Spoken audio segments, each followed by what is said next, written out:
नमस्कार, आपण पाहत आहात दैनिक लेटेस्ट न्यूज। भुसावळ शहरातील रजा हुसेन प्राथमिक शाळेतील शालेय पोषण आहार प्रकरणात मोठी घडामोडी समोर आली आहे।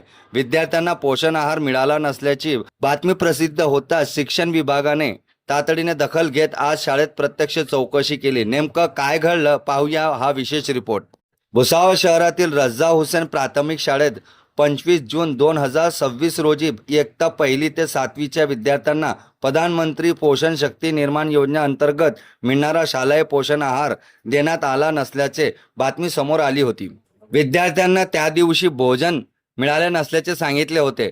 तसेच शाळेत भोजन तयारचे झालेच नसल्याचे दावा करण्यात आला होता। विशेष म्हणजे शाळेच्या अधिकृत मेनूनुसार त्या दिवशी विद्यार्थ्यांना मोड आलेली मटकीची उसळ देणे हे अपेक्षित होते। या बातमीची गंभीर दखल घेत गट शिक्षण अधिकारी किशोर वायकोडे पंचायत समिती भुसावळ यांनी तातडीने चौकशीचे आदेश दिले।